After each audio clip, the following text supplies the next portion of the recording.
Hello பட்டோஸ்! இன்னைக்கு நம்ம பார்க்க போறது சுந்தர் சி வடிவேலு காம்பினேஷன்ல வெளியாகியிருக்க ஒரு தரமான காமெடி படம். அத மட்டும் நெனச்சிடாதீங்கங்க. நம்ம கொஞ்சம் கூட எதிர்பார்க்காத அளவுக்கு ஒரு தாறுமாறான ட்விஸ்ட் இன்டர்மிஷன்ல வச்சிருப்பாய்ங்க. அத விட வேற லெவலான ட்விஸ்ட் கிளைமாக்ஸ்ல வச்சிருப்பாய்ங்க. சுந்தர் சி படத்திலேயே இப்படி ஒரு ட்விஸ்ட் நீங்க எந்த படத்திலயுமே பார்த்திருக்க முடியாது நண்பா. நண்பா இப்பதான் நம்ம சேனலுக்கு முதல் முறையா வந்திருக்கீங்கன்னா, மறக்காம நம்ம சேனலுக்கு சப்ஸ்கிரைப் பண்ணி, அப்படியே நம்ம வீடியோக்கு ஒரு லைக்கும் போட்டுருங்க. படத்தோட ஸ்டார்ட்டிங்லயே ரம்யாங்கிற ஒரு ஸ்கூல் பொண்ண காட்டுறாங்க. அழகா பேச்சு போட்டியில சூப்பரா பேசுனாங்கங்கிறதுக்காக, அவங்களோட டீச்சர் பார்த்தீங்கன்னா, அவங்க கையில இருக்க வாட்ச கழட்டி அந்த பொண்ணுக்கு கிஃப்ட் பண்றாங்க. அந்த பொண்ணு பார்த்தீங்கன்னா, திடீர்னு காணா போயிருது.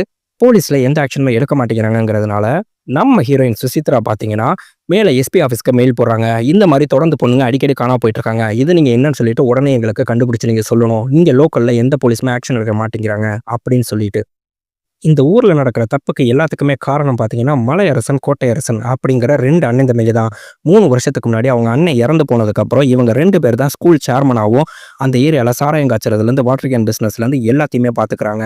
இவங்க 2 பேர் தான் இந்த மாரி காணா போறதுக்கு காரணம். அங்க எஸ்பி ஆஃபீஸ்ல காட்டுறாங்க. எதுக்கு இருக்கவர் யாருன்னு காமிக்கல. அவர்கிட்ட ஒரு ஃபைல குடுத்துட்டு, "உனக்கு வந்து அங்க காணா போன பொண்ணு ஸ்கூல்ல டீச்சர் வேலை ரெடி பண்ணியிருக்கேன். நீ போயிட்டு அங்க என்ன நடக்குது அப்படிங்கிறத எனக்கு நீ கண்டுபிடிச்சு ரிப்போர்ட் பண்ணு" அப்படின்னு சொல்றாங்க. இப்ப பார்த்தீங்கன்னா, நம்ம ஹீரோ சுந்தர் சிய காட்டுறாங்க. அவர் பார்த்தீங்கன்னா, நம்ம அரசங்கோட்டை ஊருக்கு அந்த ஸ்கூலுக்கு பிடி வாத்தியாரா உள்ள நுழையிறாரு. அந்த ஸ்கூல் ஹெச்எம் சொல்றாரு, "சார் நீங்க மெரிட்ல வந்திருக்கீங்க. இந்த ஸ்கூல்ல ஏற்கனவே சிங்காரம்னு சொல்லிட்டு ஒரு பிடி வாத்தியார் இருக்காரு. 2 மாசத்துல நம்மளுக்கு காம்படிஷன் வருது. அத வச்சு உங்க 2 பேர்ல யார பெர்மனன்ட் பண்ணலாம்னு சொல்லிட்டு நாங்க முடிவு பண்றோம்" அப்படின்னு சொல்லி. இவங்க நடந்து வரும்போது பார்த்தீங்கன்னா, வாசல்ல கிளாஸ்ல 3 பேர நிப்பாட்டி வச்சிருக்காங்க. அதுல முத்தரசன்ங்கிற பையன் பார்த்தீங்கன்னா, ரொம்பவே நல்ல பையனா இருக்கான். அவன் கூட இருக்க 2 பசங்க பார்த்தீங்கன்னா, பொறுக்கி பசங்களா இருக்காய்ங்க. கரெக்ட்டா ஒரு ஸ்கூல் வாத்தியார் நடந்து வந்துட்டு இருக்கும்போது, வேணும்னே கட்டக்கால் போட்டு விட்டா, அவர் மொத்த புக்ஸோட கீழ விழுந்தா, நம்ம சுசித்ரா பார்த்துட்டு டென்ஷன் ஆயிட்டு அந்த பையன அடிக்க போறாங்க. அந்த ரவுடி பசங்க டக்குன்னு டீச்சர் கையவே புடிச்சு முறுக்கிட்டு, "எதா இருந்தாலும் வாயில சொல்லு. என்ன கை வாங்கிட்டு இருக்கேன்னா?" நம்ம முத்தரசன், "டேய் டீச்சர் கைய மொத விடுங்கடா. எவ்ளோ தைரியம் இருந்தா டீச்சரே கைய பிடிப்பீங்க. உங்களோட சேர்ந்து தான்டா என் பேரு கெட்டு போகுதுன்னு" சொல்லிட்டு சத்தம் போடுறாரு. நம்ம சுசித்ரா சொல்றாங்க, "முத்தரசன் நீ இவங்களோட சேர்றதுனால மட்டும் தான் நீ உருப்படாம போயிட்டு இருக்க. தயவு செய்து இவங்களோட சேர்றத நிப்பாட்டுன்னு" சொல்லிட்டு நம்ம சரவணன்ட்ட இன்ட்ரோடியூஸ் பண்ணி வைக்கிறாங்க. "இவர் மேத்ஸ் டீச்சர் சார். இவருமே இப்போ புதுசா தான் சார் ஜாயின் பண்ணாருன்னு" சொல்லி. இப்ப நம்மளுக்கு மலையரசன், கோட்டையரசன் அவங்க 2 பேரையும் காமிச்சோம்னா, இவங்க 2 பேருமே பார்த்தீங்கன்னா, இந்த ஊர்ல இருக்க எல்லா பதவியும் இவங்க தான் வச்சிருக்காங்க. சாராயம் காய்ச்சறதுலேருந்து, தண்ணி கேன் பிசினஸ்லேருந்து 2யுமே ஒண்ணா பண்ணிட்டு இருக்காய்ங்க. "டேய் தண்ணி கேனையும், சாராய கேனையும் மாத்தி போட்றாதீங்கடா. 2 ஒரே கேனா வச்சிருக்கீங்கன்னா" "இல்லண்ணே அடியில வந்து நாங்க அடையாளம் போட்டிருக்கோம்ண்ணே. அத வச்சு நாங்க கரெக்ட்டா டெலிவரி பண்ணிருவோம்ண்ணே" அப்படிங்கிறாய்ங்க. இவங்களுக்கு மினிஸ்டரோட ஃபுல் சப்போர்ட் இருக்கிறதுனால, போலீஸ்லேருந்து எல்லாருமே இவங்க சொல்றத கேட்டுட்டு தான் நடக்குறாங்க. கோயில்ல தலைமை தாங்குற ஃபங்ஷன் வந்து பரிவட்டம் கட்டணும்னு சொல்லி சொன்னோம்னா, இவங்க 2 பேரோட அண்ணன் 3 வருஷத்துக்கு முன்னாடியே இறந்துட்டாரு. அவங்களோட பையன் தான் நம்மளுக்கு ஸ்கூல்ல நல்ல பையனா இருக்க முத்தரசன். அவனுக்கு பரிவட்டம் கட்டணும்னா, "சித்தப்பா என்ன சித்தப்பா நீங்க கட்டாமனா?" "டேய் எங்க அண்ணனுக்கு அப்புறம் எங்களுக்கு எல்லாமே நீங்க தான்டா. நீ தான்டா பரிவட்டம் கட்டிக்கணும்னு" சொல்லிட்டு முதல் மரியாதைய அந்த பையனுக்கு தான் குடுக்குறாங்க. இவங்க வேலை பார்க்குற அதே ஸ்கூல்ல தான் பார்த்தீங்கன்னா, நம்ம சிங்காரம், நம்ம வைகை புயல் வடிவேலு பிடி வாத்தியாரா இருக்காரு. அவர் பார்த்தீங்கன்னா, நம்ம சுசித்ராவ ஒரு தலையா நம்மளுக்கு காதலிச்சுட்டு இருக்காரு. அதுக்காக சுசித்ராவோட அப்பாக்கு சரக்கெல்லாம் வாங்கி குடுத்து கரெக்ட் பண்ணிட்டு இருக்காரு. நம்ம சுசித்ரா ரம்யா காணா போனதுலேருந்தே காணவில்லைங்கிற போஸ்டர எல்லா இடத்துலயும் ஒட்டி வச்சிருப்பாங்க. அப்படி ஹாஸ்பிட்டல்ல ஒட்டி வச்சிருக்க போஸ்டர பார்த்தீங்கன்னா, அதுக்கு மேல நம்ம சேர்மனோட போஸ்டர் அவரோட அடியாளுக்கு ஒட்டியிருந்தா, அத பார்த்துட்டு கடுப்பான நம்ம ஹீரோயின் அந்த போஸ்டர் ஃபுல்லா கிழிக்கிறாங்க.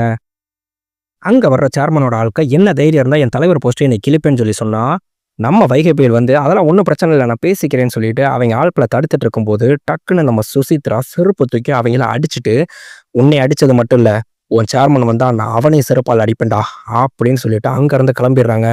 இதுக்கு எல்லாத்துக்கும் காரணம் இந்த பிடி மாஸ்டர் சிங்காரம் தான்டா. இவன் இருக்க தைரியத்துல தான்டா அவன் நம்மள செருப்பாலேயே அடிச்சான்னு சொல்லிட்டு, மறுநாள் நம்ம சேர்மன் எல்லாருமே பார்த்தீங்கன்னா, மொத்தமா ஸ்கூலுக்கு வந்திருக்காய்ங்க. "நான் வந்தா என்னைய செருப்பால அடிப்பேன்னு சொன்னியாம்லடி, அடிடி பாப்போம், அடிடி பாப்போம்ன்னு" சொல்லிட்டு டக்குன்னு அவங்க சேலைய புடிச்சு உருகுனா, அங்க வர்ற நம்ம முத்தரசன், "சித்தப்பா என்ன சித்தப்பா செஞ்சுட்டு இருக்கீங்க? டீச்சர் மேலயே கை வச்சுட்டு இருக்கீங்க. விடுங்க சித்தப்பான்னு" சொல்லிட்டு புடிச்சு அவர தள்ளி விட்டுறாரு. "ஏய் இவனால நீ இன்னைக்கு தப்பிச்ச. அடுத்து என் விஷயத்துல தலையிட்ட, உன்னைய ஒட்டு துணி இல்லாம ஓட விட்டுருவேன் பார்த்துக்கன்னு" சொல்லி மிரட்டிட்டு அங்கருந்து கிளம்புறாரு. நம்ம சுந்தரிசி தடுக்கிறதுக்கு போனோம்னா, அங்க இருக்க மேத்ஸ் டீச்சரு, "வேணாம் சார் பேசாம இருந்துருங்க சார்ன்னு" சொல்லிட்டு நிப்பாட்டிடுறாரு. அன்னைக்கு நைட்டு பார்த்தீங்கன்னா, நம்ம சிங்காரமும், சுசித்ராவோட அப்பாவும் பார்ல உட்காந்து தண்ணி அடிச்சா, நம்ம சுசித்ராவோட அப்பா சொல்றாரு, "என் பொண்ண இப்படி பண்ணியிருக்காய்ங்க. போலீஸ்ல கம்ப்ளைண்ட் கூட எடுக்க மாட்டேங்கிறாய்ங்க. நீ எல்லாம் எதுக்கு தான் இருக்கேன்னு சொல்லி தெரியலனா, அந்த சம்பவம் நடந்த இடத்துல நான் இல்ல. இருந்திருந்தேன். அவன போட்டு பெரட்டு பெரட்டுன்னு பெரட்டி எடுத்திருப்பேன்னு" சொல்லி பேசிட்டு இருக்கும்போதே, கரெக்ட்டா பார் குளோஸ் பண்ற டைம் எல்லாரையும் வெளிய அனுப்புனா, அங்க நம்ம சேர்மன் வந்து உட்கார்றாரு. அதை பார்த்தோன்னே சுசித்ராவோட அப்பா சொல்றாரு, இன்னைக்கு அவன் சத்யா இங்க பாரு, உனக்காகவே அங்க வந்து உட்காந்துருக்கான், அவனை நீ இன்னைக்கு போட்டு போலான்னு பொழக்கிறன்னு சொல்லிட்டு அதை ஃபோன் அடிச்சு இங்க சுசித்ராவுக்கு வேற சொல்றாரு. இங்கே இவர் போதையில நேரா போய் கலையரசன்ட்ட, "எப்புட்றா நீ என் பொண்ணை இப்படி செய்ய போணுச்சு? இன்னைக்கோட நீ செத்தடான்னு" சொல்லி சொன்னோம்னா, நம்ம வடிவேலு டக்குன்னு ஓடி போய் அங்க ஒளிஞ்சுக்கிறாரு. ஒளிஞ்சுக்கிட்டு பக்கத்துல இருந்த ஒரு சிவப்பு கலர் போர்வையை தூக்கி மூஞ்சில மூடுனோம்னா, நம்ம முனிஸ்காந்த் பார்க்குறாரு. இவன் என்ன போர்வை தூக்கி மூஞ்சில சுத்திக்கிட்டு இருக்கான்னு சொன்னா, அங்க இருக்க நம்ம சேர்மனு, "ஏய் கிளம்புன்னு" சொல்லிட்டு அந்த பாரோட ஓனர் முனிஸ்காந்த் எல்லாரையும் வெளியே அனுப்பிட்டு, "இந்த கிழவனை இங்கேயே வச்சு போட்டு தள்ளுங்கடா, சரக்கை ஊத்தி விடுங்கடான்னு" சொல்லி சொல்லும்போது, நம்ம சுந்தரிசி அதே மாதிரி அங்க இருக்க போர்வையை சுத்திட்டு வராரு. அங்க இருக்க ஒருத்தை விட அத்தனை பேரையும் அடிச்சு பொழந்தோம்னா, நம்ம சுசித்ரா நேரா பாருக்கு வந்து அவங்க அப்பா தண்ணி அடிச்சுட்டு மட்டமலாக்கா கிடக்கிறத பார்த்துட்டு அவரை கூப்பிட்டுட்டு அங்கிருந்து கிளம்புறப்ப, யார் இவன் போர்வையை போட்டுட்டு இந்த அடி அடிச்சிட்டு இருக்கான்னு சொல்லிட்டு அவன் கண்ணை மட்டும் பார்த்துட்டு அங்க இருந்து கிளம்பிடுறாங்க. அதே சமயம் பார்த்தீங்கன்னா, நம்ம வடிவேல சவுண்டு கேட்டு வெளியே வந்துட்டு, அங்க நம்ம கலையரசனை அடிச்சு மட்டமலாக்க படுக்க வச்சிருந்தா, அவனை இவர் அடிச்ச மாதிரி போட்டோ மட்டும் எடுத்துட்டு நம்ம சுசித்ராக்கு அனுப்பி, நம்ம அடிச்ச மாரி நம்ம அவள கரெக்ட் பண்ணிடலாம்னு சொல்லி பிளான் பண்ணி WhatsAppல அனுப்பி விட்டுறாரு. மறுநாள் ஸ்கூலுக்கு வர சுசித்ரா நேத்து அடிச்சது யாரா இருக்கும்னு சொல்லி யோசிச்சுட்டு இருக்கும்போது, அவன் அடிச்ச ஸ்டைல்லயே இங்க நம்மளுக்கு வாலிபால் நம்ம ஹீரோ விளையாண்டுட்டு இருந்தா, அப்ப இவ்வளவே செஞ்சது சரவணனா தான் இருக்கும்னு சொல்லிட்டு நம்ம சரவணன்ட்ட போய் பேசுறாங்க. "நேத்து அவன வந்து அடிச்சதுக்கு ரொம்ப தேங்க்ஸ்" அப்படின்னு சொன்னா, "தேங்க்ஸா? எதுக்கு? நான் யாரையும் அடிக்கலையே செய்யலையேனா, எனக்கு தெரியுங்க. எஸ்பி ஆஃபீஸ்லேருந்து அனுப்புன சீக்ரெட் போலீஸ் நீங்க தானே. ரம்யா கேஸ் விசாரிக்க தானே வந்திருக்கீங்க. எனக்கு எல்லா விஷயமும் தெரியும். உங்கள வர வச்சதே நான் தான்" அப்படின்னு சொல்லிட்டு அங்கேருந்து கிளம்பிடுறாங்க. நம்ம சிங்காரம் அவனை அடிச்ச மாதிரி ஃபோட்டோ எடுத்திருப்பார்ல, அந்த ஃபோட்டோவை சுசித்ராக்கு அனுப்புறதுக்கு பதிலா ஊர்ல இருக்க அத்தனை பேருக்கு அனுப்பி விட்டுருப்பாரு. இவர் தான் அடிச்சாருன்னு சொல்லிட்டு தூக்கிட்டு வந்து விசாரிச்சோம்னா, "ஐயா சாமி, என்னோட காதலுக்காக நான் இப்படி ஃபோட்டோ எடுத்து அனுப்புனேனே தவிர, உங்களெல்லாம் அடிக்கிற அளவுக்கு எனக்கு தைரியம் கிடையாதுன்னு" அவங்க காலில் விழுந்து கெஞ்சிட்டு அங்கேருந்து கிளம்பி வந்துடுறாரு. ஆனா, அந்த பாரோட ஓனர் முனிஸ்காந்த பார்த்தீங்கன்னா, நம்ம வடிவேல வந்து புடிச்சுட்டு, "எனக்கு தெரியும்டா, நீ போர்வைய சுத்திட்டு உட்கார்ந்திருந்தத நான் பார்த்தேன்டா. மொத்தமா பார் அடிச்சு காலி பண்ணியிருக்க. எனக்கு நீ ரூ. 7,00,000 குடுத்தே ஆகணும்னு" சொல்லி சொன்னோம்னா, "யோவ் சொன்னா கேளியா? அவங்களே நான் அடிக்கலன்னு சொல்லி நம்பிட்டாய்ங்க. நீ ஏன்யா நம்ப மாட்டேங்கிறேன்னா?" "நான் தான் பார்த்தேன்ல, மரியாதை எனக்கு நீ சொன்ன பணத்த குடுத்தே தீரணும்னு" சொல்லிட்டு அங்கருந்து கிளம்பிடுறாரு. ஸ்கூல்ல பார்த்தீங்கன்னா, திடீர்னு மாடியிலேருந்து ஒரு பையன் கீழ விழுந்துடுறான். அவன உடனே ஹாஸ்பிட்டல் கூட்டிட்டு வந்தா, அங்க நம்ம சுசித்ரா வந்து போலீஸ் கம்ப்ளைண்ட் குடுக்கணுங்கிறாங்க.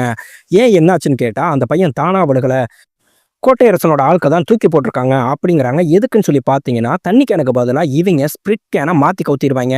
அந்த பையன் என்னன்னு சொல்லி தெரியாம கரெக்டா தண்ணிய புடிச்சு குடிச்ச உடனே மயக்கம் போட்டு விழுந்துடுறான். இவங்க வந்து டக்குன்னு பார்த்துட்டு ஃபோன் அடிச்சோம்னா, "டேய், நம்ம சரக்க குடிச்சதுனால தான் அவன் மயக்கம் போட்டான்னு சொல்லி தெரியக்கூடாது. அவன மாடியிலேருந்து கீழ தூக்கி போடு. மீதிய நான் பார்த்துக்கிறேன்னு" சொல்லி நம்ம கோட்டையரசன் சொல்லியிருப்பாரு. இவங்க இங்க பேசிட்டு இருக்கும்போதே அந்த ஏரியா இன்ஸ்பெக்டர் வந்துட்டாரு. "மேடம், என்ன போலீஸ் கம்ப்ளைண்ட் குடுக்க போறீங்க? நீங்க நினைக்கிற மாரிலாம் எதுவும் நடக்கல.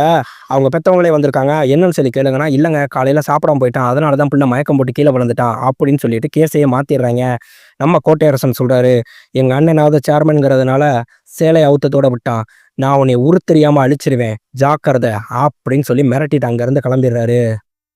அன்னைக்கு பார்த்தீங்கன்னா, கருப்புசாமி வேஷம் போட்டு அவங்களோட சாராய ஃபேக்டரிக்கு போறவரு, மொத்த பேரையும் அடிச்சுட்டு அந்த ஃபேக்டரியவே கொளுத்திட்டு அங்கருந்து கிளம்பி வந்துடுறாரு. வழக்கம் போல பார்த்தீங்கன்னா, அப்பயும் வடிவேல தான் தூக்கிட்டு வந்து நிப்பாட்டி வச்சிருக்காய்ங்க. "என்னடா, என்னைய ஏன்டா புடிச்சிட்டு வந்தீங்கன்னு" சொல்லி கேட்டோம்னா, "நீ எதுக்குடா கருப்புசாமி வேஷம் போட்டுட்டு அந்த ஃபேக்டரிக்குள்ள போனேன்னா", நம்ம முனிஸ்காந்த் இவர விரட்டிக்கிட்டே இருப்பாரு. அவர்ட்டருந்து தப்பிக்கிறதுக்காக இவரு மாறுவேஷம் போட்டிருந்தா, எதிர்பாராம அவரோட ஃபேக்டரிக்குள்ளேயே போயிருவாரு. மொத்தத்தையும் கொளுத்திட்டு நம்ம சுந்தரிசி மாறுவேஷத்துல வெளிய வந்தா, அதே வேஷத்துல இங்க நம்ம வடிவேலு நின்னுட்டு இருப்பாரு. "எப்பா, உனக்கு போடுறதுக்கு வேற வேஷமே கிடைக்கலையா?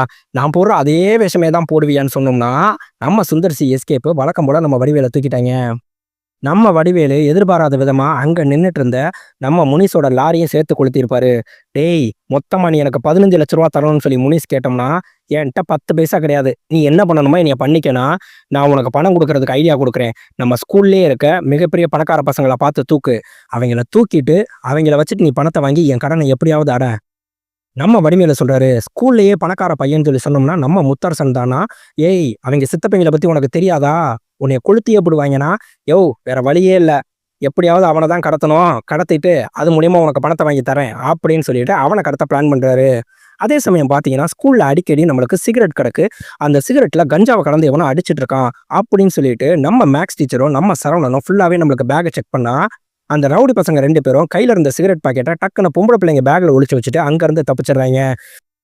அன்னைக்கு ஸ்கூல்ல பார்த்தீங்கன்னா, நம்ம சுசித்ராக்கு ஒரு சின்ன பொண்ணு பர்த்டேன்னு சொல்லிட்டு சாக்லேட் குடுக்க வந்தா, அந்த பிறந்தநாள் பாப்பா கையில இவங்களோட வாட்ச் கட்டியிருக்கு. அந்த வாட்ச பார்த்தோனே மிரண்டு போயிட்டு, "இந்த வாட்ச் உனக்கு யார் குடுத்தா?" அப்படின்னு கேட்டா, "எங்க அப்பா தான் எனக்கு வாங்கி குடுத்தாரு." இத உடனே நம்ம சரவணன்ட்ட எப்படியாவது சொல்லி ஆகணும்னு சொல்லிட்டு வேகமா பதறி போய் அங்க வராங்க. அங்க வர்ற நம்ம முத்தரசன் பையன்ட்ட கேட்கறாங்க. "டேய் சரவணன் சார் எங்கேயாவது பார்த்தியாடா? என்ன டீச்சர் என்னாச்சு? ஏன் பதறி போய் வரீங்கன்னு?" சொல்லி கேட்டோம்னா, "இல்லடா அந்த பாப்பா கையில கட்டியிருந்த வாட்ச் என்னோட வாட்ச்ன்னு" சொல்லி சொன்னோம்னா, "டீச்சர் அந்த மாரி ஏகப்பட்ட வாட்ச் இருக்கும். நீங்க எப்படி அந்த வாட்ச்ன்னு சொல்லி சொல்றீங்கன்னா, எனக்கு நல்லாவே தெரியும்டா. அந்த வாட்ச் வந்து என்னோட வாட்ச் தான். அந்த பாப்பாவோட அப்பா நம்மளுக்கு அடகு கடையில தான் டீச்சர் வேலை பார்க்குறாங்க. அங்க வந்து யார் அடகு வச்சான்னு சொல்லி தெரிஞ்சுச்சு அப்படின்னு சொல்லி சொன்னோம்னா, நம்ம கண்டிப்பா ஈஸியா கண்டுபிடிச்சிடலாம். நீங்க வாங்க மொத நம்ம அடகு கடைக்கு போலாம்." நம்ம சுசித்ரா சொல்றாங்க, "நான் இத சரவணன் சார்ட்ட சொல்லிட்டு மட்டும் வந்துர்றேன்டான்னு" சொன்னோம்னா, "ஏன் டீச்சர் நீங்க அத போய் அவர்ட்ட சொல்லணும்னா?" "உன்ட்ட மட்டும் சொல்றேன். நீ யார்ட்டயும் சொல்லிறாத. அவர் தான் நம்மளுக்கு எஸ்பி ஆஃபீஸ்லேருந்து அனுப்புன சீக்ரெட் போலீஸ் ஆஃபீசரு. ரம்யாவோட கேஸ விசாரிக்கிறதுக்காக நம்ம ஸ்கூல்ல டீச்சரா வேலை பார்த்துட்டு இருக்காருன்னா, நீங்க கவலையே படாதீங்க டீச்சர். நம்ம போய் அத யார் அடகு வச்சான்னு சொல்லி கண்டுபிடிச்சுட்டு, நம்ம உடனே அவருக்கு இன்ஃபார்ம் பண்ணுவோம். கையும் களவுமா அவங்கள புடிச்சிடலாம்ன்னு" சொல்லிட்டு வேகமா வாங்கன்னு சொல்லி அங்கருந்து கிளம்பி போறாங்க. மாடியில வந்து நம்ம சரவணன் பார்க்குறாரு. இங்க சுசித்ரா எதுக்கு முத்தரசனோட கார்ல போயிட்டு இருக்கா அப்படின்னு சொல்லி யோசிச்சுட்டு இருக்கும்போது, கரெக்ட்டா பார்க்குறாரு கிரவுண்டுக்கு பின்னாடி அதே மாரி சிகரெட் புகை வந்துட்டு இருக்கு. "இன்னைக்கு மாட்னீங்கடா நீங்க கையும் களவுமா புடிக்கிறேன்னு" சொல்லிட்டு கரெக்ட்டா அங்க போய் புடிக்க போனோம்னா, இவர் காம்பவுண்ட் சுவர்ல ஏறி பார்த்தா மிரண்டு போயிறாரு. அவைங்க பார்த்தீங்கன்னா, ஸ்கூல் பொண்ணுங்க ட்ரெஸ் மாத்துற வீடியோவ பார்த்துட்டு இருக்காய்ங்க. இவர் அவங்கள அடிச்சு, "என்னடா காரியம் பண்ணிட்டு இருக்கீங்க? பிள்ளைங்க ட்ரெஸ் மாத்துற வீடியோவ பார்த்துட்டு இருக்கீங்கன்னு" சொல்லிட்டு அரைஞ்சோம்னா, "சார் சார் தயவுசெய்து இந்த விஷயத்த வெளிய சொல்லிறாதீங்க சார். வெளிய தெரிஞ்சுச்சு அப்படின்னு சொல்லி சொன்னோம்னா, முத்தரசன் எங்கள கொன்னே போட்டுருவா சார்னா." "என்னது முத்தரசன் கொன்னு போட்டுருவானா? என்னடா சொல்றீங்க? உண்மைய சொல்லுங்கடான்னா." "சார் இந்த உண்மை தெரிஞ்சதுனால தான் சார் முத்தரசன் ரம்யாவையே கொன்னுட்டான்னு" சொன்னா, "என்னது கொன்னுட்டானா?" அப்படின்னு காமிக்கிறாய்ங்க. கொய்யால நம்மள மிரட்டி விட்டாய்ங்க. முத்தரசன் தான் பார்த்தீங்கன்னா, சிகரெட்ல கஞ்சா வச்சு கொண்டு வருவான் சார். அவன் தான் சார் எங்களுக்கு இந்த பழக்கத்தையே பழக்கி விட்டான். அதே மாரி நம்மளுக்கு பாத்ரூம்ல வீடியோ வச்சு எடுக்கிறது முத்தரசன் தான் சார். அப்படி எடுத்துட்டு ஒரு நாள் வீட்ல உட்காந்து அவன் பார்த்துட்டு இருக்கும்போது, ரம்யா அவங்க வீட்ல வேலை செய்யும்போது எதிர்பாராம நம்மளுக்கு அந்த லேப்டாப்ப பார்த்துட்டா சார். வேக வேகமா ஓடி வந்து நம்மளுக்கு பாத்ரூம்ல இருக்க கேமராவ பார்த்துட்டு எடுத்தா, டக்குனு அங்க வர்ற முத்தரசன ஒரே அடி அடிச்சு நம்மளுக்கு ரம்யாவ அங்கருந்து கட்டி கார்ல தூக்கிட்டு போயிடுறான். இவங்க 2 பேருமே, "டேய் என்னடா பண்ண போற? எங்களுக்கு பயமா இருக்குடான்னா." "பேசாம இருங்கடா. இவ தப்பிச்சான்னா நாங்க மாட்டிக்குவோம்." அப்படின்னு சொல்லி சொல்லிட்டு, கார்ல போகும்போதே அவ கழுத்த புடிச்சு வெளிய நீட்டி நம்மளுக்கு ரோட்ல இருக்க கல்லுல மோத வச்சு அவள கொன்னே புடுறாய்ங்க. இவர் டக்குனு அப்பதான் யோசிக்கிறாரு, முத்தரசன் கூட நம்மளுக்கு சுசித்ரா போயிருக்காளே, என்ன நடக்க போதுன்னு சொல்லிட்டு, இவரு வேகமா நம்மளுக்கு சுசித்ராக்கு ஃபோன் அடிக்கிறாரு. ஆனா, சுசித்ராக்கு ஃபோன் அடிச்ச உடனேவே நம்ம முத்தரசன் கெஸ் பண்ணிக்கிட்டு, விடாம டிராஃபிக்ன்னு சொல்லிட்டு ஹாரன் அடிக்கிறாரு. இந்த சத்தத்துல அவங்க பேசவே முடியலன்னா, "டீச்சர் ஒண்ணும் பிரச்சனை இல்ல. நம்ம போய் யார் என்னன்னு விசாரிச்சுட்டு அப்புறம் பேசிக்கலாம்ன்னு" சொல்லிட்டு ஃபோன வைக்க வச்சுடுறான். இங்க போய் கரெக்ட்டா அடகு கடையில விசாரிக்கிறதுக்கு நம்ம டீச்சர் இறங்குனா, மறுபடியும் நம்ம சரவணன் ஃபோன் அடிக்கிறாரு. அந்த ஃபோன கீழ போட்டு உடைச்சே போடுறான் நம்ம முத்தரசன். இவங்க போய் அங்க விசாரிச்சா, அங்க ஒருத்தனோட பேர சொல்றாங்க. நம்ம முத்தரசன் சொல்றாரு, "டீச்சர் அவன் எங்க செங்கசூளையில தான் வேலை பார்க்குறான். நம்ம உடனே போய் நேர்ல அவன கையும் களவுமா புடிச்சிடலாம். நீங்க வாங்கன்னு" சொல்லிட்டு நம்ம டீச்சர நேரா செங்கசூளைக்கு கூட்டிட்டு போய்க்கிட்டு இருக்கான். நம்ம சுந்தர் சியும் உடனே ஸ்கூல்ல இருந்து கிளம்பி, நம்ம சுசித்ரா எங்க போறாங்கன்னு சொல்லிட்டு தேடிக்கிட்டே கிளம்பிட்டாரு. ஆனா, செங்கசூளைக்கு கூட்டிட்டு போயிட்டு, நேரா அவ யாருன்னு சொல்லி கூட்டிட்டு போய் முன்னாடி நிப்பாட்னா, "இவன் தான் டீச்சர். நீங்க தேடுற ஆளுனா, டேய் உண்மைய சொல்றா. அந்த வாட்ச் எப்புட்றா உன்ட்ட வந்துச்சு?" கேட்கறாங்களே எங்க டீச்சரு அப்படின்னு முத்தரசன் கேட்டா, "அது வேற ஒண்ணும் இல்லப்பா. நீ அந்த புள்ளைய போட்டு எரிக்க சொன்ன.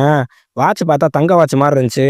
சரி காசுக்கு ஏதாவது போகுமேன்னு சொல்லிட்டு அந்த வாட்ச மட்டும் புடுங்கிட்டு போய் அடகு வச்சுட்டு, அந்த புள்ளைய எரிச்சுட்டேன்ப்பான்னா."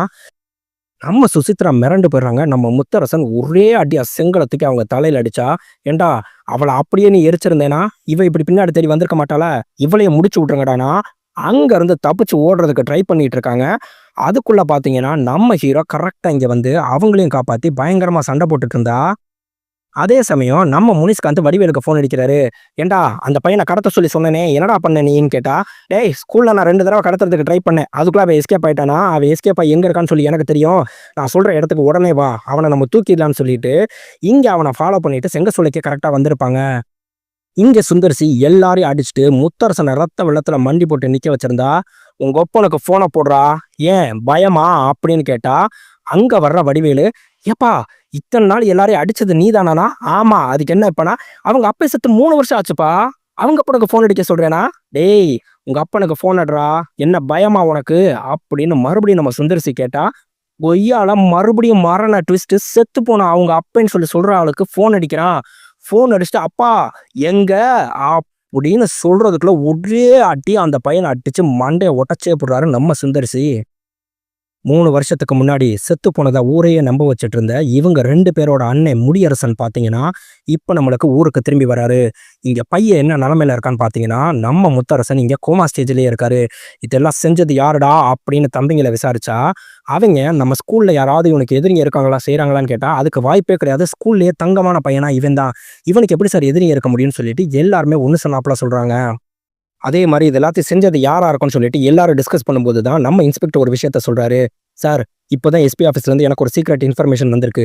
உங்க பேர்ல யாரோ கம்ப்ளைண்ட் போட்டு விட்டுருக்காங்க. அத கண்டுபிடிக்கிறதுக்காக இங்க ஒரு சீக்ரெட் போலீஸ் ஆஃபீசர அனுப்பியிருக்காங்களாம்." அப்படின்னு சொல்லிட்டு இன்ஃபர்மேஷன் தெரிஞ்சா, அத கேட்ட உடனேவே இங்க நம்ம டீச்சர் பதறி போயிட்டு நேரா நம்ம சரவணன பார்க்க வராங்க.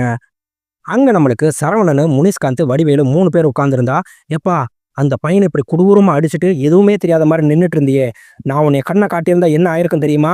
கண்ண காட்டியிருந்தானே எல்லாத்துக்கும் ஐடியா குடுத்தது நீ தான் சொல்லிட்டு நான் கோர்த்து விட்டுருப்பேன்." அப்படின்னு சொல்லி சுந்தர்சி பேசிட்டு இருந்தா, அங்க நம்ம சுசித்ரா வந்துட்டு சொல்றாங்க, "நீங்க சீக்ரெட் போலீஸ் ஆஃபீஸரா இங்க வந்திருக்கீங்கிறது அந்த குரூப்புக்கு தெரிஞ்சிருச்சுன்னு சொன்னோம்னா."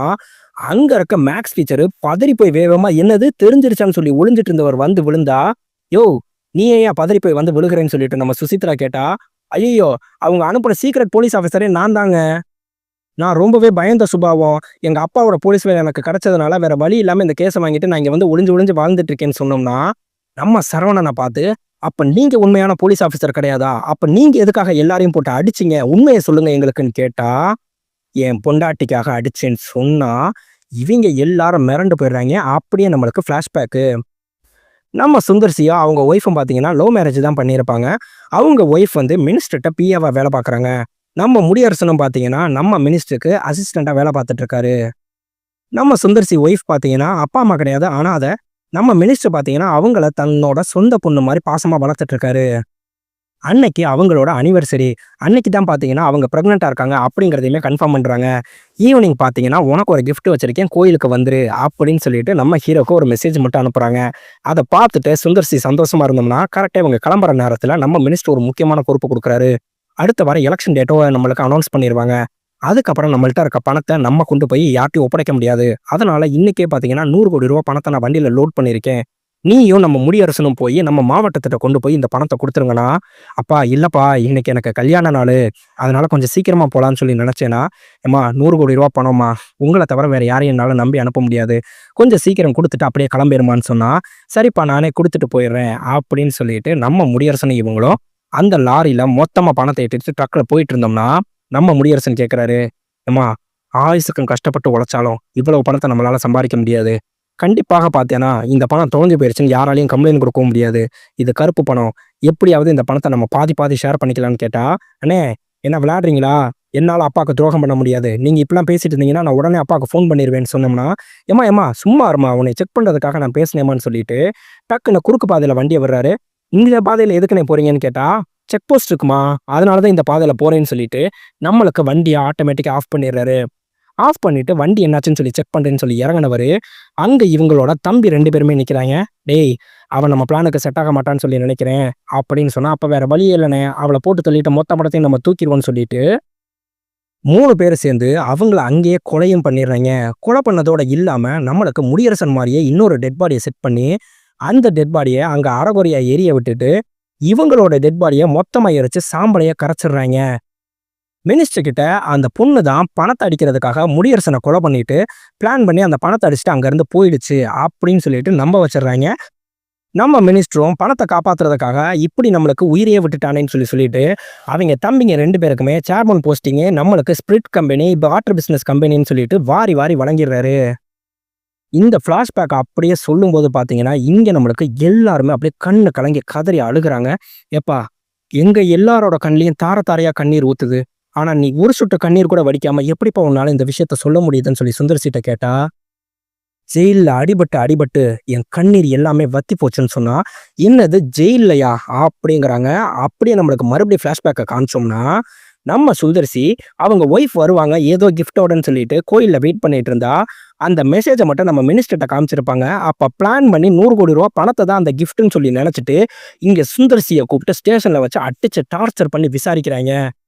சார் கண்டிப்பா அவ அப்படி பண்ணியிருக்க மாட்டா சார். சின்ன வயசுலேருந்து நீங்க அவள பார்த்துட்டீங்க. எப்படி சார் நீங்க நம்புறீங்கன்னு கேட்டா, மரியாதை உண்மைய சொல்றான்னு, அவ்வளவு கொடுமையா டார்ச்சர் பண்ணி நம்மளுக்கு விசாரிச்சாலும் எதுவுமே இவருக்கு தெரியலங்கிறதுனால, நித்த நித்த ஸ்டேஷன்ல நம்மளுக்கு கொடுமைய அனுபவிச்சுட்டு இருக்காரு.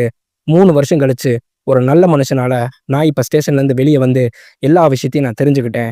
அதுக்கு பழிக்கு பழி வாங்குறதுக்காக தான் இப்ப இருக்கேன்னு சொன்னா நம்ம வடிவேலு கேட்கிறாரு, "அதுக்கு பழி வாங்குறதுக்காக நீ எப்படியாவது முடியரசன கொல்லணும்னு சொல்லி பிளான் பண்ணியிருக்கியான்னு?" கேட்டா, "கொல்லணும்னு சொல்லி பிளான் பண்ணல. அது அவனுக்கு குடுக்குற விடுதலை. இவ்வளவையும் செஞ்சது அந்த ரூ. 100,00,00,000 பணத்துக்காக. அந்த ரூ. 100,00,00,000 பணத்த நான் தூக்கணும்னு சொல்லிட்டு முடிவு பண்ணிட்டேனா." "என்னது ரூ. 100,00,00,000 பணத்த நீ தூக்க போறியாண்ணா?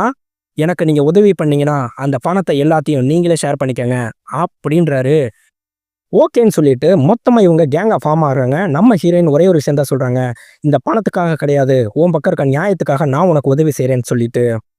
அந்த ரூ. 100,00,00,000 பணத்த எங்க வச்சிருக்காய்ங்க அப்படின்னு சொல்லி கேட்டோம்னா, நானும் அவைங்க வீடு, ஃபேக்டரி எல்லா இடத்துலயுமே சுத்தி பார்த்துட்டேன். அந்த பணம் அங்க எங்கேயுமே கிடையாது. ஆனா, இவ்வளவு பெரிய பணத்த வைக்கணும்னா, மிகப்பெரிய லாக்கரா செய்யணும். மிகப்பெரிய லாக்கர் செய்ற கம்பெனில நான் விசாரிச்சேன். அந்த லாக்கரு இங்க நம்ம ஊருக்கு தான் வந்திருக்கு. அதே மாரி அந்த லாக்கருக்கு 3 கீ இருக்கு. அந்த 3 கீயுமே 3 பேருமே தனித்தனியா வச்சிருக்காய்ங்க. இவங்க 2 பேரையும் அடிக்கும்போது நான் 2 கீய ஆல்ரெடி எடுத்துட்டேன். மீதி இருக்க 3வது கீ, அந்த கீக்காக தான் இப்ப முடியரசன நான் இங்க வர வச்சிருக்கேன். எப்படியாவது அந்த கீய எடுத்துட்டோம் அப்படின்னு சொல்லி சொன்னோம்னா, அந்த லாக்கர் எங்க இருக்குன்னு கண்டுபிடிச்சு நம்ம எப்படியாவது ஓப்பன் பண்ணிறலாம். அத பத்தி நம்ம தெரிஞ்சுக்கணும்னா, அவைங்க கூட்டத்துல இருக்க யாராவது ஒருத்தன நம்ம தூக்கணும். அவன்ட்ட மட்டும் தான் அந்த லாக்கர் எங்க இருக்குன்னு நம்ம தெரிஞ்சுக்க முடியுங்கிறாங்க. அதே சமயம் இங்க வந்த முடியரசன் தம்பிங்க 2 பேத்தையும் விசாரிக்கிறாரு. நடந்த சண்டையில சாவி தொலைஞ்சு போச்சுன்னா, சண்டையில சாவி தொலைஞ்சுச்சா? இல்ல சாவிக்காக தான் சண்டையே நடந்துச்சாங்கிறத நான் கண்டுபிடிக்கிறேன். அவன் மாறுவேஷம் போட்டு தானே இங்க வந்தான்னீங்க. அந்த மாறுவேஷ ட்ரெஸ் யார் வாங்குனா என்னன்னு சொல்லிட்டு விசாரிங்கன்னு சொல்லிட்டு உடனே ஆள் அனுப்புறாரு. இங்க நம்ம சுந்தர் சி அவங்க டீமும் பார்த்தீங்கன்னா, அருள்தாஸ் அப்படின்னு சொல்லிட்டு அந்த குரூப்ல இருக்க ஒருத்தன தூக்கிடுறாய்ங்க. அவனுக்கு ரூ. 10,00,00,000 ஷேர் தரேன். எப்படியாவது அந்த லாக்கர் எங்க இருக்குன்னு கண்டுபிடிச்சு சொல்லுனா, அந்த லாக்கர் எங்க இருக்குன்னு தெரியாது. ஆனா அந்த லாக்கருக்கு கீ சரி பண்றதுக்காக நாளைக்கு பாம்பேலேருந்து ஒருத்தன் வரான் அப்படின்னு சொல்லி சொன்னோம்னா, வேற வழியே இல்ல. அவன தூக்கி இங்க கொண்டு வா. அதுக்கு பதிலா நானு இவன தூக்கி அங்க அனுப்புறேன்னு சொல்லிட்டு, கீ சரி பண்ண வந்தவன தூக்கிட்டு, அதுக்கு பதிலா நம்மளுக்கு வடிவேல மாறு வேஷத்துல அங்க அனுப்புறாங்க. அந்த லாக்கர் எங்க இருக்குன்னு சொல்லி கூட்டிட்டு போனோம்னா, அது இவைங்களோட தியேட்டர்ல தான் இருக்கு. அந்த தியேட்டர்ல ஸ்க்ரீனுக்கு பின்னாடி அந்த லாக்கர ஒரு செக்யூரிட்டி ரூம்க்குள்ள வச்சிருக்காய்ங்க. அந்த லாக்கருக்கு செக்யூரிட்டி என்னென்ன இருக்கு, கேமரா எங்கெங்க இருக்குன்னு ஃபுல்லாவே நம்ம வடிவேலு தெரிஞ்சுட்டு வந்தோம்னா, எப்படியாவது நம்ம 3வது கீய தூக்குறோம். அதுக்கப்புறம் அந்த லாக்கருக்கு எப்படி போலாம்ன்னு நான் பிளான் பண்ணி சொல்றேன்னு சொல்லிட்டு, அன்னைக்கு நைட்டு முடியரசன் வீட்டுக்கு போயி, அவர் தூங்கிட்டு இருக்கும்போது, அவர்ட்ட இடுப்புல இருக்க அந்த 3வது கீ அடிச்சுட்டு, அதே மாரியே இருக்க டூப்ளிகேட் கீ ஒண்ண அவர் இடுப்புல மாட்டி விட்டுட்டு வந்துடுறாய்ங்க. இங்க நம்மளுக்கு ஒவ்வொரு ஆளுக்கும் ஒவ்வொரு வேலைய சுந்தர் சி பிரிச்சு குடுத்தா, எல்லாமே ரைட்டுப்பா. அவ்வளவு பணத்தையும் மொத்தமா அங்கருந்து எப்படிப்பா வெளிய கொண்டு வருவேன்னா, அது என்னோட பொறுப்பு. நான் பார்த்துக்கிறேன் அப்படின்றாரு. இவங்க கொள்ளையடிக்கிற பிளான் பண்ற அன்னைக்கு தான் பார்த்தீங்கன்னா, நம்மளுக்கு மதகஜராஜா ரிலீஸு. நம்ம விஷாலுக்கு பார்த்தீங்கன்னா, தியேட்டர் உயரத்துக்கு பலூன் ஃப்ளெக்ஸே வச்சிருக்காய்ங்க. நம்ம கலையரசன் பார்த்துட்டு கேட்கிறாரு, "யோவ்! என்னய்யா தியேட்டர் வாசல்ல அரட்டி விட்டீங்க?" அப்படின்னா, "17 வருஷம் கழிச்சு ரிலீஸ் ஆயிருக்குல்ல, ஃபேன்ஸ்லாம் சும்மா இருப்பாய்ங்களா? அதான்" அப்படின்றாய்ங்க. கரெக்ட்டா அன்னைக்கு பிளான் பண்ணி தியேட்டருக்குள்ள மொத்த குரூப்பும் நுழைஞ்சிருச்சு.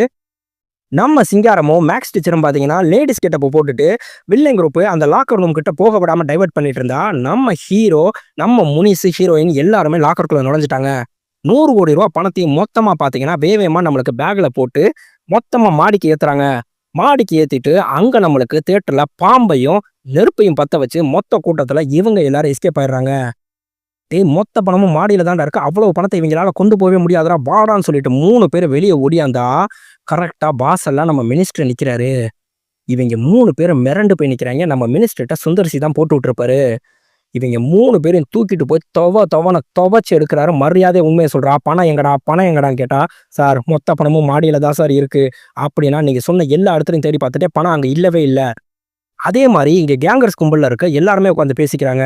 "ஏன்டா பணத்த எப்படியாவது அவன் கொண்டுட்டு வந்துருவான்னு சொல்லி யோசிச்சோம்னா, இன்ன வரைக்கும் வரவே இல்லையேடா. எப்படி தான்டா அந்த பணத்த அங்கருந்து எடுத்துட்டு போயிருப்பான்?" அப்படின்னு சொல்லி யோசிச்சோம்னா, நம்மளுக்கு சுந்தர் சிய காட்டுறாய்ங்க.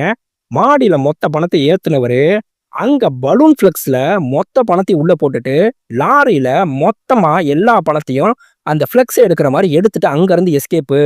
"டேய் மொத்த பணத்தையும் நான் பார்த்துக்கிறேன்னா, இப்படி நம்ம எல்லாரையும் மொத்தமா ஏமாத்திட்டு அந்த பணத்த பூரா கொண்டுட்டு போயிட்டானே. இல்லடா கண்டிப்பா அவன் வந்துருவான்." அப்படின்னு சொல்லி பேசிட்டு இருந்தா, அங்க நம்ம மேக்ஸ் டீச்சர் வேகமா ஓடியார்றாரு. "அவன் நம்ம எல்லாரையும் மொத்தமா ஏமாத்திட்டான். அவன் மிகப்பெரிய ஃப்ராடு. அவன் திரும்பி வரவே மாட்டான்னு" சொல்லி சொன்னா, என்னையா சொல்றேன்னு சொன்னா, மறுபடியும் நம்மளுக்கு மரண ட்விஸ்ட்டு. இவன பத்தி சொன்ன கதையெல்லாம் உண்மையான்னு சொல்லி தெரிஞ்சுக்கிறதுக்காக, நான் மறுபடியும் சென்ட்ரல் ஜெயில்ல போயி சரவணன பத்தி விசாரிச்சேன். அப்படின்னு காமிச்சா உள்ள இருந்து விமல் வந்து நிக்கிறாரு. யார் நீங்க? என்ன விஷயம்னு கேட்டா, சரவணன். ஆமா, நான் தான் சரவணன். மாதவி இறந்து போன மினிஸ்டர் பிஏ. ஆமா, என்னோட ஒய்ஃப் தான். சார், இதுக்கு மேல என்னால அடியும் தாங்க முடியாது சார். இன்னும் சாகாம மட்டும் தான் சார் இருக்கேன். அவளும் செத்துட்டா சார். அந்த பணம் எங்க இருக்குன்னு எனக்கு தெரியாது சார்ன்னு சொன்னா, இந்த கதையில சம்பந்தப்பட்ட உண்மையான சரவணன் இப்ப வரைக்கும் ஜெயில்ல தான் இருக்கான். ஆனா இங்க வந்த சரவணன் போலி. அந்த கதைய மட்டும் பயன்படுத்திட்டு நம்ம எல்லாரையும் இளிச்சவன் ஆக்கிட்டு இங்க இருந்து கிளம்பி போயிட்டான் அப்படின்றாய்ங்க. அந்த பணத்த வாங்கி நீங்கலாம் என்னென்ன பண்ணுவீங்கன்னு ஒவ்வொருத்தவங்களும் டிஸ்கஸ் பண்ணும்போது பார்த்தீங்கன்னா, அந்த அருள்தாஸ்ங்கிறவன் நான் பெரிய பணக்காரனா இருந்தேன். குடிச்சு என் சொத்த ஃபுல்லா அழிச்சுட்டேன். இப்ப மறுபடியும் அந்த பணம் கிடைச்சுச்சுன்னா என் பிள்ளைகள பார்த்துக்குவேங்கிறான். அதே மாரி மேக்ஸ் டீச்சர் பார்த்தீங்கன்னா, என் பொண்டாட்டிக்கு ஊசி ரூ. 7,00,000 அவளுக்கு வைத்தியம் பார்க்க முடியாம நித்து நித்து அவ செத்துட்டு இருக்கா. அவள எப்படியாவது நான் காப்பாத்தணும்னு ஆசைப்படுறேன்னு சொல்லிட்டு, ஒவ்வொருத்தவங்களும் அவங்களோட தேவைகள சொல்லியிருப்பாங்க. ஆனா வேற வழியே இல்லாம ஒவ்வொருத்தவனும் இட்லி கடை வச்சுட்டு, நம்ம முனிஸ்காந்த் ஆட்டோ ஓட்டிட்டு ரொம்பவே கஷ்டத்துல வாழ்ந்துகிட்டு இருந்தா, இவங்க எல்லாரும் ஃபீல் பண்ணி பேசிட்டு இருக்கும்போது அன்னைக்கு கரெக்ட்டா நம்ம ஹீரோயின் வீட்டுக்கு ஒரு ஃப்ரிட்ஜ் ஆர்டர் வருது. நாங்க ஃப்ரிட்ஜ் ஆர்டர் பண்ணலையேன்னு சொன்னோம்னா, அந்த ஃப்ரிட்ஜ்ல விசில் தொங்குறத பார்த்தோனே, இவங்க டக்குன்னு கெஸ் பண்ணிட்டு, அத நான் தான் ஆர்டர் பண்ணேன்னு சொல்லி ஓப்பன் பண்ணா, மொத்த பேரும் மிரண்டு போயிடுறாய்ங்க. ஃப்ரிட்ஜ் பூரா பணம். நம்ம வடிவேலு கதர்றாரு, "ஏம்மா நீ அவன சைட் அடிச்சேங்கிறதுக்காக உனக்கு மட்டும் அவன் ஃப்ரிட்ஜ் அனுப்பியிருக்கானே, அவனுக்காக நான் எத்தன வேஷம் போட்டேன், எத்தன அடி வாங்கினேன்." அப்படின்னு சொல்லிட்டு இருக்கும்போதே, நம்ம சிங்காரம் பேர்ல இன்னொரு ஃப்ரிட்ஜ் டெலிவரி ஆகுது. அதே மாரியே நம்ம முனிஸ்காந்த், அந்த போலீஸு எல்லாருக்கும் ஒரு ஒரு ஃப்ரிட்ஜ் டெலிவரி ஆனுச்சுன்னா, அவ்வளவு சந்தோஷத்துல இருக்காங்க. அதே மாரி பார்த்தீங்கன்னா, நம்ம விமலும் வெளிய வந்துடுறாரு.